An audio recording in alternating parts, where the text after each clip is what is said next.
enfrentando a realidade. Antes de começar, vamos orar. Pai querido que estás nos céus, na Tua presença estamos buscando a Tua face, a Tua bênção e o batismo do Espírito Santo sobre mim e sobre os meus irmãos. Responde às orações, às necessidades do Teu povo. Orienta-nos no estudo da Tua palavra neste momento, em nome de Jesus. Amém, Senhor. Enfrentando a realidade. O verso áureo: como o Pai me amou, também eu amei vocês. Permaneçam no meu amor. João 15, 9. Como está o seu relacionamento com Deus, meu irmão, minha irmã? Está firme? Está vivo? Está cheio de significado?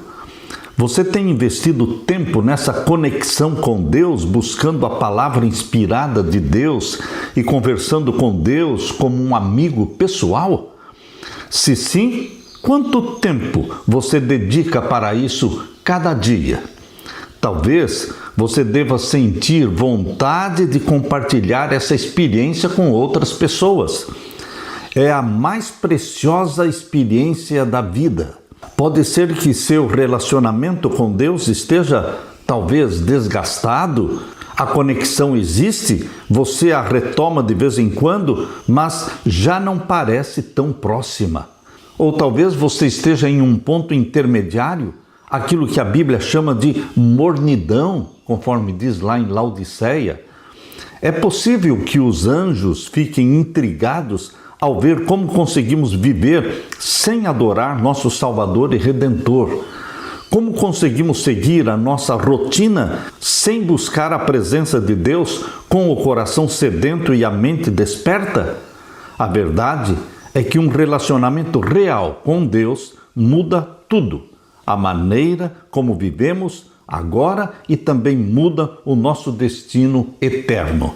Refletiremos sobre o nosso relacionamento com Deus e o que a Bíblia diz sobre isso. Só avançaremos quando encararmos a realidade e aceitarmos a solução divina. Deus quer relacionamento. O cristianismo é relacionamento com Jesus, com o nosso Pai, com o Espírito Santo. Que você e eu sejamos amigos de Deus. Aleluia! O que Jesus diria sobre o seu relacionamento com Ele hoje? Talvez diria que está firme, ou reconheceria que no passado esse relacionamento já foi melhor. O que Jesus diria sobre o seu povo nestes últimos dias da história?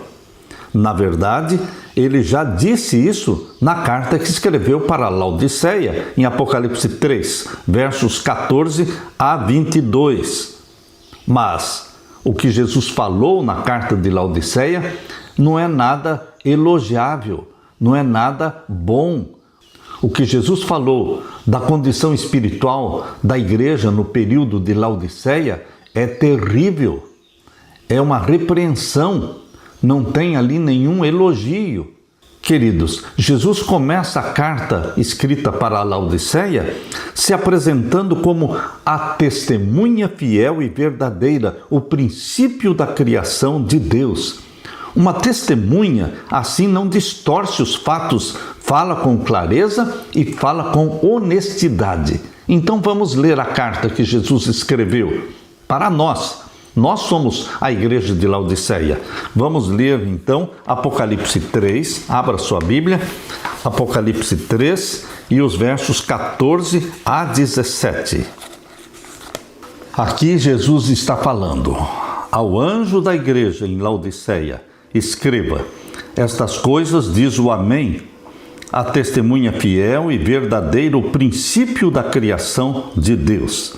Jesus é a testemunha fiel porque ele não distorce os fatos, ele fala a verdade da nossa condição espiritual e também revela fielmente o Pai para nós.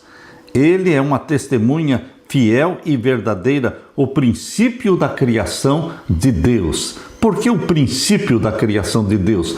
Foi ele quem deu princípio à criação. Foi ele quem deu origem a todas as coisas. Foi ele que estava lá no princípio, quando em Gênesis 1:1 diz: no princípio criou Deus os céus e a terra. Ele foi quem deu início, princípio, origem a toda a criação, porque ele criou todas as coisas e sem ele nada do que foi feito se fez. Exatamente como diz João capítulo 1 e os versos 1 até o verso 3. E aqui Jesus continua falando no verso 15: conheço as obras que você realiza. Ninguém escapa dos olhares de Deus, olhares de amor, mas o olhar de Deus lê os nossos pensamentos, entende nossas intenções. Conheço as obras que você realiza. Ninguém pode esconder nada de Deus. Que você não é frio e nem quente. Olha a tragédia. Isso é terrível para a condição espiritual da igreja de Laodiceia. Você não é frio e nem quente. Então você é morno. E aqui diz Deus: quem dera você fosse frio ou quente. Quem dera você fosse incendiado pelo Espírito Santo. Ou então um ateu, um incrédulo, ou seja, frio. Mas você nem é um incrédulo e ateu, e você nem também é incendiado pelo Espírito Santo. Você é uma pessoa morna. Essa é a condição da igreja, é também a condição dos cristãos do tempo do fim. Meu querido irmão, assim porque você é morno e não é nem quente nem frio, estou a ponto de vomitá-lo da minha boca, diz aqui, vomitá-lo da minha boca. Jesus está sendo muito categórico e muito claro ao falar com a igreja de Laodiceia, sem nenhum elogio, mas cheio de repreensões. Ele diz: estou a ponto de vomitar você da minha boca. Por quê? Porque somos um povo arrogante, donos da verdade. Mas Jesus está do lado de fora, batendo, pedindo para entrar. Veja a condição. Cremos muitas vezes nas doutrinas verdadeiras, porque o nosso corpo de doutrinas é impecável e irrefutável. Mas não são doutrinas que salvam. É Jesus que salva. É o Senhor das doutrinas que salva. E nós não temos Jesus Cristo dentro. Porque esta carta diz no Apocalipse 3:20: eis que eu estou à porta e bato. Se alguém abrir a porta, eu entrarei. Portanto, meu querido irmão, a permissão para Jesus entrar é o principal fator. Não existe salvação fora de Jesus. Nem mesmo as doutrinas de Jesus podem salvar você. Mas Ele pode. Foi Ele que morreu na cruz. Foi Ele que ressuscitou e subiu ao céu. É Ele, Jesus, que voltará para nos buscar. Então aqui diz, você diz, olha, sou rico, estou bem de vida e não preciso de nada. Isso é o que a igreja está falando? É isso que a igreja, mesmo que não fale, pensa assim: sou rico, estou bem de vida, nossa igreja está bem, não precisa de nada. E então Jesus, ele diz a verdade, claramente, ele rasga o verbo, dizendo: mas você não sabe que é infeliz? Sim, miserável, pobre, cego e nu. Essa é a condição da igreja. Jesus está falando comigo e com você, cristãos que vivemos nos últimos dias. Ele diz que nos conhece e sabe como nós estamos. Não somos quentes e nem frios. Aos nossos olhos, não precisamos de nada. Vivemos dia após dia passando momentos com Deus e pensamos que isso é suficiente. Mas não, precisamos muito mais de Jesus do que conseguimos perceber. Se ao menos fôssemos intensos em nosso amor e dedicação por Ele, ou escolhêssemos viver longe dEle. Para Deus, isso seria melhor do que a mornidão. Jesus diz que está prestes a nos vomitar da sua boca, porque espiritualmente o nosso sabor reflete exatamente o nosso estado. Contudo, Ele ainda não fez isso. Ao contrário, está nos chamando a tomar decisões corajosas hoje mesmo. Meu querido irmão, a palavra mornidão já não faz muito efeito nos ouvidos dos laodiceanos. Então, vamos falar a verdade. Mornidão significa apostasia. Esta é a condição espiritual da igreja de Laodiceia. Está apostatada, cheia de doutrinas verdadeiras, mas sem Jesus, porque ele está do lado de fora. Qual é o conselho de Jesus, então, para a Laodiceia? Apocalipse 3, verso 18 e 19. Aconselho que você compre de mim ouro refinado no fogo. O que é esse ouro refinado no fogo? É o ouro do amor, a fé que opera pelo amor. Isso significa que nós não temos este ouro do amor de Jesus Cristo, essa paixão por Jesus Cristo, este amor para com nossos semelhantes. Se Jesus está aconselhando você e a mim a comprarmos, é porque nós não temos. Ele está oferecendo esta mercadoria celestial, o amor, que é o ouro provado no fogo, porque diz aqui, para que você seja de fato rico, precisamos nos amar uns aos outros como Cristo nos amou. O amor e o que mais? Compre vestes brancas para se vestir. Por que Jesus está falando compre vestes brancas para se vestir?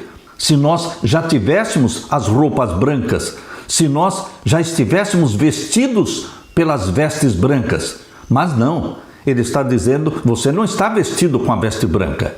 Eu estou dizendo para você comprar sem dinheiro, mas receber de mim as vestes brancas para se vestir e cobrir a nudez causada pelo pecado. Compre de mim vestes brancas para se vestir, a fim de que a vergonha da sua nudez não fique evidente. Então, meu querido irmão, o ouro provado no fogo é o que Jesus quer dar para você e para mim, é o amor. É a fé que opera pelo amor. A vestimenta branca é a justiça de Cristo, é a salvação pela fé. A justiça de Cristo, primeiramente imputada a nós através da justificação pela fé e depois comunicada para você e para mim através da santificação que dura a vida toda. E finalmente Jesus oferece também o Espírito Santo. Ora, se a igreja de Laodiceia estivesse cheia do Espírito Santo, Jesus não estaria oferecendo e falando, olha, você precisa receber de mim o colírio do Espírito Santo. Vejam as palavras de Jesus, aqui diz no verso 18, e colírio para ungir os olhos, a fim de que você possa ver. Então, existe aqui uma miopia espiritual.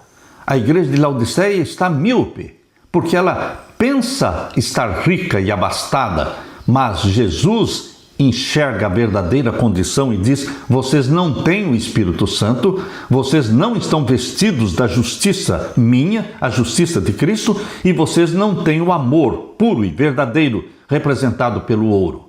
Por isso, vocês precisam comprar essas mercadorias celestiais, sem dinheiro, mas eu estou oferecendo para vocês. Queridos, aqui diz no verso 19, aqui diz, eu repreendo e disciplino aqueles que amo. Portanto, seja zeloso e arrependa-se. Jesus está suplicando arrependimento. Arrependimento dos cristãos de Laodiceia, para que se salvem, para que permitam que Jesus entre na vida deles, no lar deles, na igreja deles. E entrando Jesus Cristo, ele vai trazer consigo o quê? As mercadorias celestiais. É quando Jesus entra na sua vida, é que ele traz o ouro provado no fogo, a vestimenta da justiça dele e o colírio do Espírito Santo. Meu querido irmão, na antiguidade, compras quase sempre envolviam trocas, um bem trocado por outro. E é isso que Jesus propõe, uma troca. Ele nos convida a entregar nossa indiferença em troca do seu ouro, das suas vestes brancas e do colírio espiritual que só ele pode oferecer. Jesus deseja nos tornar ricos aos seus olhos, cobrir-nos com as suas vestes perfeitas de justiça e abrir nossos olhos para enxergarmos que um relacionamento real e constante com ele muda tudo. Ele, Jesus, nos oferece tudo do que precisamos, sobretudo porque não conseguimos prover por nós mesmos aquilo de que mais carecemos. Somente Jesus pode fazê-lo e o fará se aceitarmos. Se você olhar para si mesmo e reconhecer a sua verdadeira condição espiritual, isso vai causar dor, desespero, mas não se desanime, porque Jesus ama você, laodiceano, e por isso está oferecendo a mercadoria celestial. Que esperança você encontra nas palavras de Jesus que estudamos hoje? Ele quer entrar, ele aguarda você abrir o coração e dizer: entre, Jesus, faça parte da minha vida, entre na minha vida, no meu lar, entre na minha cozinha, na minha geladeira, controle aquilo que eu como e bebo, entre nos quartos dos nossos filhos, remova todo o lixo que existe ali dentro dos quartos, dentro da sala, dentro da casa, remova o lixo do mundanismo. Queridos, Jesus quer fazer uma reforma total na nossa casa, na nossa vida, na nossa igreja. Aleluia! Repreensão, arrependimento e recompensa. Jesus diz: eu repreendo e disciplino aqueles que amo. Por isso, essa é uma prova de que Ele nos ama, porque Ele está nos repreendendo. Portanto, seja zeloso e arrependa-se. Apocalipse 3,19. Jesus se importa com cada um de nós e com o nosso futuro. Se não fosse assim, teria sido fácil nos deixar seguir sozinhos, entregues à própria sorte, em vez da dolorosa jornada que Ele escolheu trilhar neste mundo. Porque nos ama, Cristo nos repreende. Ele deseja um relacionamento conosco e não se satisfaz com uma fé superficial, atitudes inconstantes ou a busca de Deus apenas quando surgem necessidades. Jesus nos repreende para o nosso bem e nos chama para o arrependimento, mas só nos arrependemos quando reconhecemos que algo está errado. E foi isso que Jesus revelou. Pensamos que estamos bem, mas somos infelizes, somos miseráveis, pobres, cegos e nus. Apocalipse 3,17. Em nenhuma outra carta, em nenhuma das outras 6 cartas de Apocalipse, Jesus Cristo apresenta uma condição tão miserável. Portanto, meu querido irmão, Jesus quer preparar um povo para a sua breve volta, um remanescente fiel. E esse remanescente fiel tem que ser batizado, incendiado pelo Espírito Santo. Qual é a promessa de Apocalipse 3:20? Abra então a sua Bíblia em Apocalipse 3:20. Eis que eu estou à porta e bato. Se alguém ouvir a minha voz e abrir a porta, entrarei em sua casa e cearei com ele e ele comigo. Jesus quer amizade. Já naquele tempo, naquelas terras do Oriente Médio, ali quando as pessoas se assentavam e comiam juntas, isso era prova de amizade. Amizade quando comiam juntos. Por isso Jesus está usando este cenário. Eu quero comer com você, me sentar à mesa com você. Abra a porta, deixe-me entrar e vamos comer juntos, porque Jesus quer ser amigo nosso. Abraão, Enoque foram amigos de Deus. E nós, laodiceanos, precisamos desenvolver esta amizade íntima, porque o cristianismo é uma amizade íntima com Jesus, relacionamento, conexão com Jesus. Eis que eu estou à porta e bato. Se alguém ouvir a minha voz e abrir a porta, entrarei em sua casa e cearei com ele e ele comigo. É uma cena linda e extraordinária. O Deus do universo quer se sentar à mesa para uma refeição com você e comigo. Ele deseja compartilhar momentos de comunhão e conversa enquanto dividimos o alimento. Isso descreve um relacionamento profundo e duradouro e Jesus nos convida a viver essa experiência com Ele. Jesus está esperando com paciência e batendo a porta do seu coração. Talvez você já tenha visto essa cena em quadros, em pinturas, ilustrações antigas. Jesus não força a entrada, nem obriga você a falar com Ele ou abrir a porta. Não invade a sua rotina, nem exige atenção à força.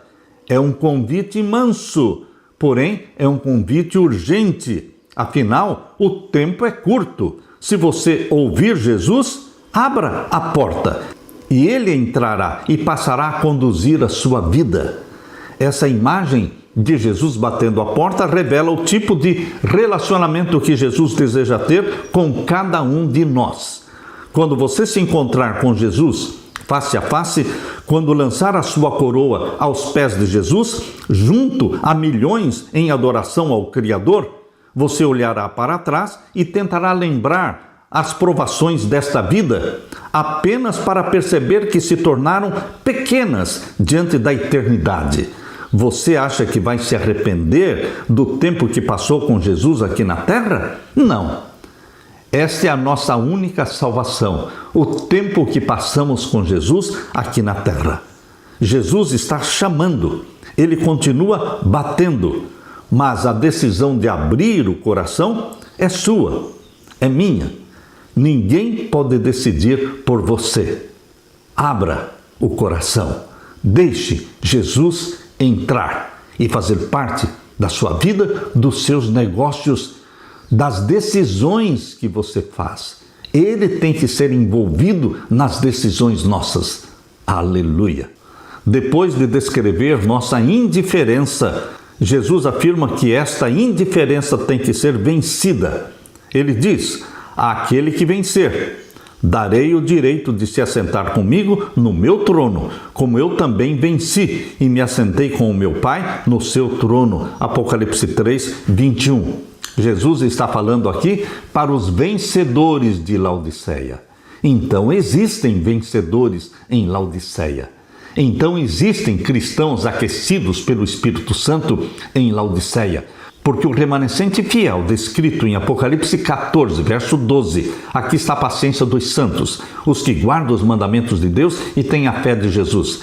Estes remanescentes dos últimos dias são de Laodiceia, batizados pelo Espírito Santo. E Jesus está dizendo: eles são vencedores, e o vencedor vai poder se assentar comigo no meu trono, como eu também venci e me assentei com meu Pai no seu trono. Para muitos, a batalha mais difícil é reconhecer sua fragilidade e admitir a própria incapacidade, aceitar a repreensão de Jesus, arrepender-se e receber com os olhos espiritualmente abertos as vestes da justiça de Jesus. O mais impressionante é que Jesus compreende nossa mornidão e a nossa indiferença. Compreende, mas não aceita. Porque se identifica conosco dizendo: aquele que vencer, como eu também venci. Ele exige vitória. Os que vão ser levados para o céu são homens e mulheres vitoriosos em Jesus Cristo. Por quê? Em Apocalipse capítulo 12, verso 10 diz: porque eles venceram pelo sangue do Cordeiro. Ali em Apocalipse 12, verso 10 e verso 11, eles o venceram por causa do sangue do Cordeiro, e não amaram suas vidas, arriscaram a vida até a morte, porque são testemunhas fiéis e verdadeiras. Jesus se identifica com os cristãos laodiceanos que são vitoriosos, àquele que vencer, como eu também venci. Jesus morreu para nos salvar, por isso venceu o pecado, a sua penalidade. Ele entende a luta que travamos contra o pecado e promete nos ajudar.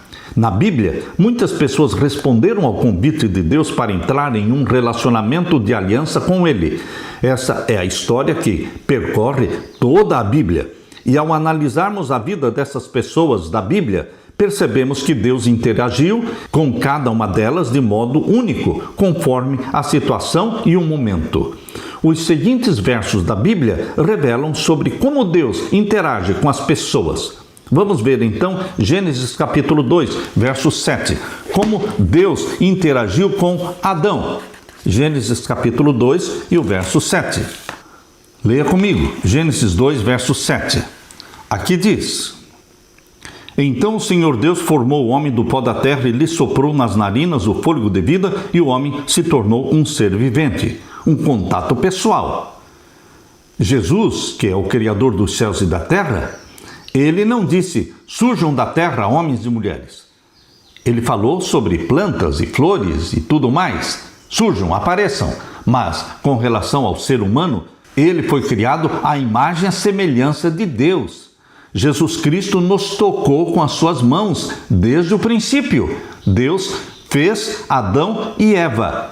pessoalmente. Aqui diz, então o Senhor Deus formou o homem do pó da terra. Ele colocou a mão nesta matéria que formaria o corpo de Adão, e então soprou o fôlego dele, o fôlego de vida que vem de Deus.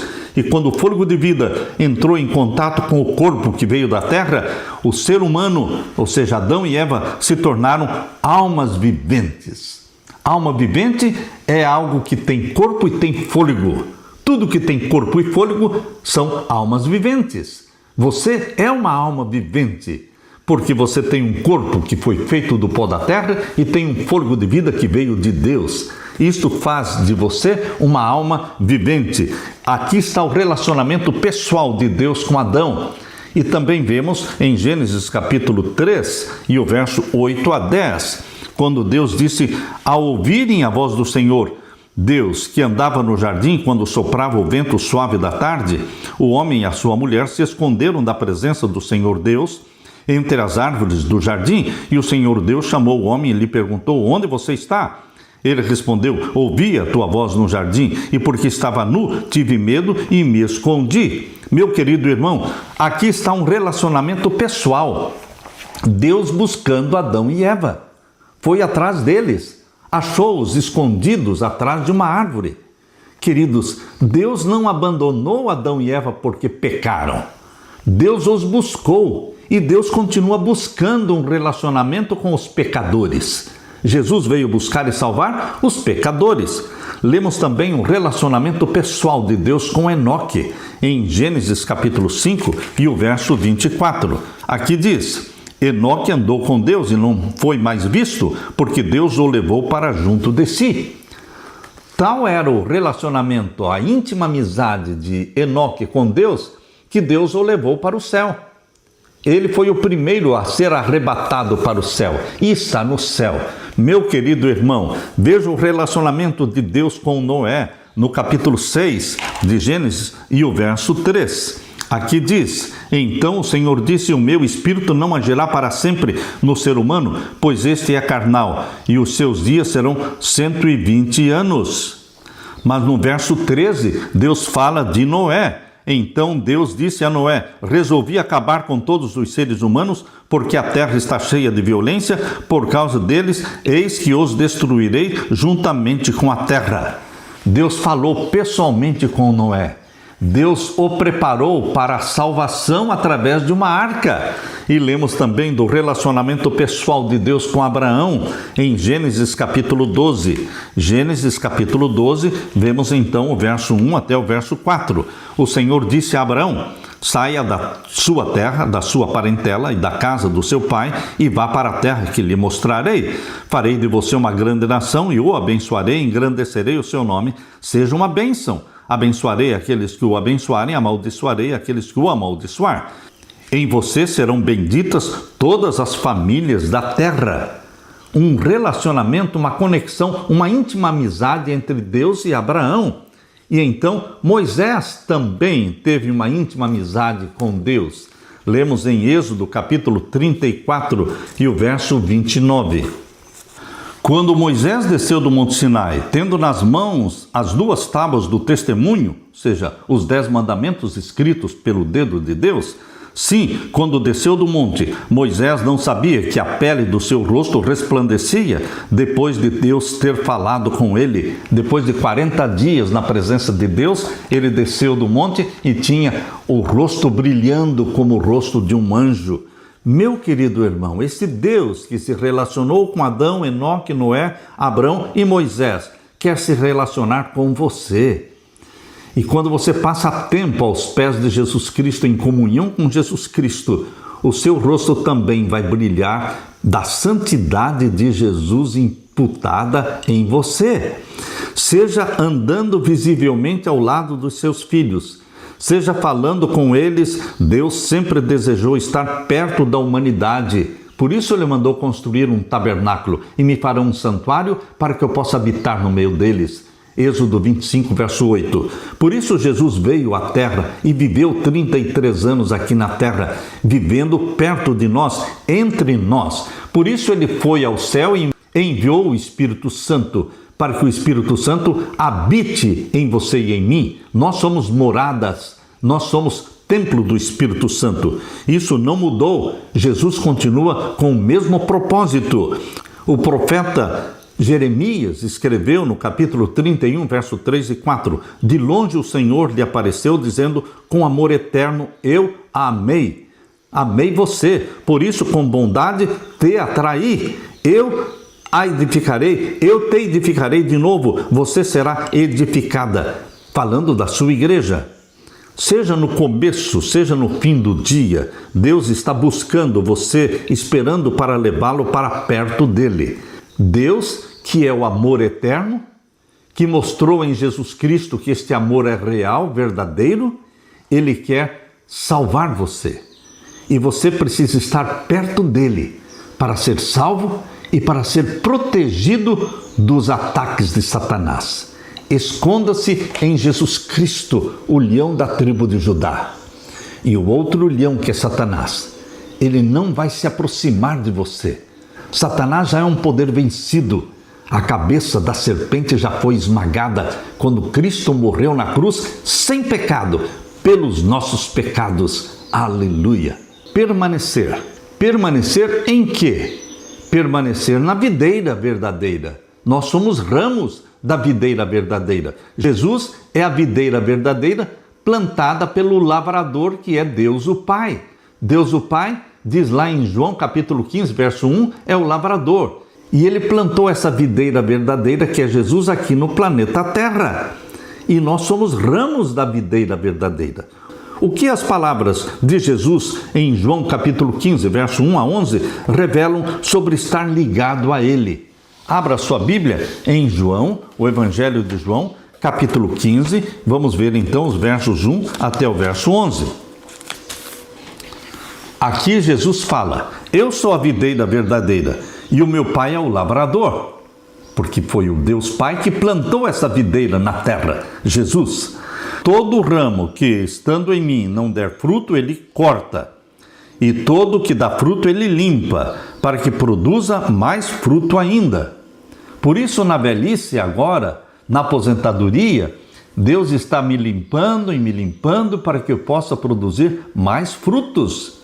E estamos produzindo frutos hoje que não sonhávamos, porque Deus está nos limpando, nos purificando para que você e eu produzamos mais frutos. E aqui diz: e todo que dá fruto ele limpa para que produza mais fruto ainda. Vocês já estão limpos por causa da palavra que lhes tenho falado. Permaneçam em mim. Este é o segredo de produzir fruto. Não é o trabalho, não é a correria, não é o suor, mas é o permanecer em Jesus. Não começar o dia longe de Jesus ou esquecendo de Jesus, mas aos pés de Jesus. Permaneça em mim e eu permanecerei em vocês. Como o ramo não pode produzir fruto de si mesmo, se não permanecer na videira, assim vocês não podem dar fruto se não permanecerem em mim. Eu sou a videira, vocês são os ramos. Quem permanece em mim e eu nele, esse dá muito fruto. A produção de frutos não é um esforço humano, mas é a permanência em Jesus. Permanecendo ligado a Jesus, em comunhão com Jesus, os frutos aparecem naturalmente. Porque sem mim, vocês não podem fazer nada. Se alguém não permanecer em mim, será lançado fora, à semelhança do ramo, e secará. E o apanham, lançam no fogo e o queimam. Se permanecerem em mim, e as minhas palavras permanecerem em vocês, pedirão o que quiserem, e lhes será feito. Meu querido irmão, aqui está a lei do tudo ou nada. Se você permanecer em Jesus, tudo será possível. Se você não permanecer em Jesus constantemente, nada será possível. Essas palavras que foram ditas por Jesus mostram o que significa ter um relacionamento profundo com Deus. O verbo permanecer é repetido 10 vezes nesse capítulo 15 de João. Permanecer em Jesus é viver em conexão constante com Ele. Às vésperas da cruz, Jesus não apenas ressaltou a importância dessa permanência nele, como também explicou de modo claro e prático como isso acontece no dia a dia. A ilustração é clara. Jesus é a videira, nós somos os ramos. Se permanecermos nele, isto é, se estivermos ligados a Jesus, produziremos frutos. Não conseguimos frutificar por conta própria. Às vezes, até parecemos estar conectados, mas a prova real está nos frutos. Sem frutos, os ramos secam, e ramos secos são cortados pelo lavrador, que é Deus o Pai. Produzindo frutos ou não, todo ramo é podado. Todos enfrentamos lutas e momentos dolorosos, mas se permanecermos em Jesus, até essas experiências difíceis acabarão produzindo frutos com o tempo. Frutificar confirma quem somos, discípulos de Cristo, e os frutos não nascem para a nossa glória, mas para a glória de Deus. Permanecer em Jesus significa obedecer aos seus mandamentos, que refletem o seu caráter de amor altruísta, e isso gera alegria verdadeira. Permanecer em Jesus é fazer o que ele nos pede como resposta de amor, porque Jesus falou em 1 João 5:3, porque este é o amor de Deus, que guardemos os seus mandamentos. Qual é o amor de Deus? Que guardemos os seus mandamentos. Que mandamentos? Os 10 mandamentos, escritos pelo dedo de Deus. Os 10 mandamentos que Satanás odeia e fez com que muitos teólogos e pastores também odiassem os 10 mandamentos. Mas o Salvador é Jesus, e os salvos em Jesus vivem em obediência aos mandamentos de Deus. E aqui diz, e os seus mandamentos não são difíceis de guardar. 1 João 5:3. Se pensarmos bem, permanecer em Jesus é um dos antídotos mais poderosos contra a condição espiritual de Laodiceia. A Laodiceia, que está morna, a solução é permanecer em Jesus. É o grande segredo de uma vida plena e significativa, agora e por toda a eternidade. Não podemos esquecer deste conselho de Jesus para nós. Jesus diz a cada um de nós: como o Pai me amou, também eu amei vocês. Permaneçam no meu amor. João 15, verso 9. O amor de Jesus é o elo mais forte que nos atrai a Ele. Como é que nós podemos permanecer no seu amor? Aqui no Evangelho de João, capítulo 15, nós lemos sobre a videira e os ramos, e agora no verso 10 diz assim: se vocês guardarem os meus mandamentos, permanecerão no meu amor. Como é que você pode permanecer no amor de Jesus? Guardando os seus mandamentos. A salvação é o fato de Deus pegar um pecador, perdoá-lo, salvá-lo e torná-lo um ramo conectado com a videira. Ele foi salvo. Mas como é que ele pode permanecer salvo? Obedecendo. Nós somos salvos para obedecer. Vou repetir. Nós somos salvos por Jesus para a obediência a Jesus. Por isso, João capítulo 15, verso 10 diz: se vocês guardarem os meus mandamentos, permanecerão no meu amor.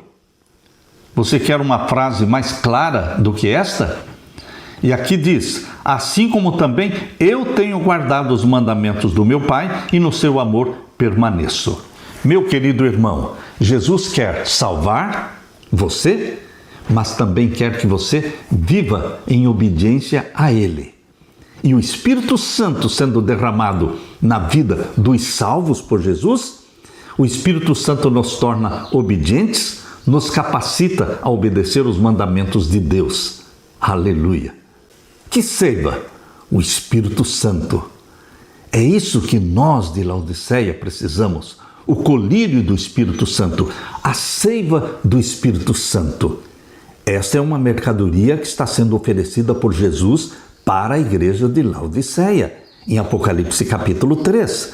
Permanecer em Cristo pode às vezes parecer uma das tarefas mais difíceis da vida. Sabemos que é disso que precisamos, mas a correria do dia a dia nos arrasta e tudo parece pesado demais. Esse tipo de religião vira uma rotina árdua porque se concentra no exterior e não no que está no coração. Nada poderia estar mais distante do que Deus deseja, um relacionamento de amor, não apenas de regras. É um vínculo que nasce de decisões conscientes. Ele nos escolheu primeiro e nossa resposta nasce do amor e da liberdade. Às vezes, estamos apenas parcialmente ligados à videira, mas não nos ligamos a ela de todo o nosso ser. Vamos à igreja, nós oramos, nós cantamos hinos, tentamos viver de maneira correta, mas por dentro nos sentimos secos e esgotados. Nós somos mais ou menos cristãos. Nós estamos ligados à videira mais ou menos, mas mais ou menos significa menos. A verdade é que não conseguimos permanecer em Jesus por conta própria, assim como um ramo não consegue se conectar sozinho à videira. Foi Deus quem nos amou primeiro. A iniciativa foi sempre de Deus. Foi Ele que deu o primeiro passo em direção a Adão e Eva no Jardim do Éden, gritando e chamando: onde está você, Adão? Sempre que respondemos, apenas reagimos ao que Ele já fez por nós. Jesus já morreu por nós. Temos que responder o amor de Jesus já provado na cruz. Observando como a videira atravessa o inverno, descobrimos uma verdade fascinante. Os brotos ficam desidratados no inverno e se isolam do sistema do crescimento até a primavera. Quando o solo aquece e as raízes absorvem água, a seiva sobe pelo tronco, alcança os brotos e inicia um novo ciclo de vida. Sem essa seiva fluindo, não existe crescimento. A seiva da videira é o Espírito Santo na nossa vida.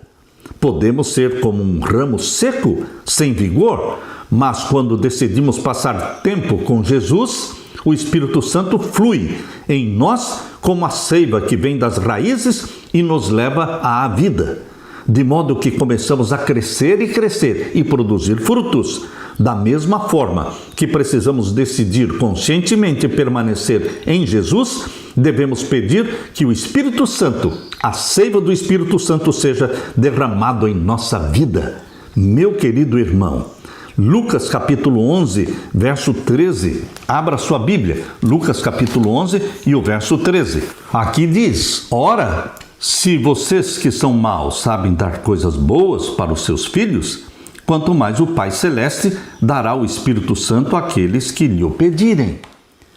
Você que é mau, eu que sou mau, nós gostamos de dar coisas boas para os nossos filhos. O Pai Celestial, muito mais. Ele dará o quê? O Espírito Santo para quem? Para quem pedir, para quem buscar. O Espírito Santo é concedido proporcionalmente ao seu pedido, à sua busca. Portanto, meu querido irmão, esse texto de Jesus mostra que o Espírito Santo está disponível. Porque ele disse: eu irei, mas eu enviarei o Espírito Santo, para que ele esteja com vocês para sempre. Mas não é algo automático, é algo que resulta de um relacionamento íntimo com Jesus diariamente. É o Espírito Santo que promove nosso crescimento espiritual e garante que estejamos realmente vivos e conectados à videira. Por isso, devemos pedir todos os dias a seiva do Espírito Santo. Ele está conosco aqui na terra para cumprir 4 propósitos. Primeiro, o Espírito Santo é o nosso consolador, confortador, guia-nos em toda a verdade. Segundo, revela Jesus para nós. Implanta em você a mente santa de Jesus. Terceiro, convence-nos do pecado. Somente o Espírito Santo nos convence da transgressão dos mandamentos de Deus. Quarto, guia-nos em toda a verdade, não num pedacinho da verdade. Ele nos guia em toda a verdade. João 16, 13. Portanto, meu querido irmão, depois de Jesus Cristo morrer por nós e subir ao céu, depois da morte de Jesus Cristo e sua ressurreição, o maior dom é o dom do Espírito Santo. Porque Jesus quer viver em você e em mim, mas para isso é necessário o Espírito Santo. É o Espírito Santo que implanta em você a mente santa de Jesus Cristo. É o Espírito Santo que vive nos salvos, nos redimidos pelo sangue de Jesus Cristo. Somos templos do Espírito Santo. Meu querido irmão, como as ações do Espírito Santo podem transformar seu relacionamento com Deus. Depois de Jesus Cristo, o maior dom de Deus para o ser humano é o Espírito Santo. Ele foi derramado sobre a igreja no dia do Pentecostes, quando o Espírito Santo desceu do céu sobre os apóstolos, mas o Espírito Santo continua sendo derramado. E Jesus Cristo quer dar o Espírito Santo para você. Ele oferece para você o ouro provado no fogo, que é o amor verdadeiro. Ele oferece para você vestes brancas, que são a justiça de Cristo imputada a você e comunicada a você. Ele oferece para você também o colírio do Espírito Santo, a seiva do Espírito Santo. Precisamos dessas mercadorias celestiais que nos são oferecidas gratuitamente por Jesus Cristo. Aposse-se delas. Seja batizado pelo Espírito Santo hoje, amanhã, cada dia, diariamente, batizados pelo Espírito Santo, incendiados pelo Espírito Santo, proclamando o alto clamor para a salvação desta grande multidão que ainda está em Babilônia. Somente aqueles possuídos pelo Espírito Santo poderão proclamar: sai dela, povo meu. Deus tem um povo sincero em Babilônia. Deus quer usar o remanescente fiel, incendiado pelo Espírito Santo, para proclamar as 3 mensagens angélicas. E Deus está chamando você para cumprir esta missão. Aleluia! Deixe-me orar com você. Pai querido que estás nos céus, aqui estamos buscando o Espírito Santo prometido por Jesus. E é em nome de Jesus que clamamos: batiza-nos com o Espírito Santo, a chuva temporã e a chuva serôdia. Batiza-nos e faz-nos proclamadores do alto clamor, proclamadores das 3 mensagens angélicas. Jesus Cristo, volte logo nos buscar. Em teu nome que nós pedimos e agradecemos. Amém, Senhor. Deixo com você, meu irmão, minha irmã, a paz de Jesus. Amém.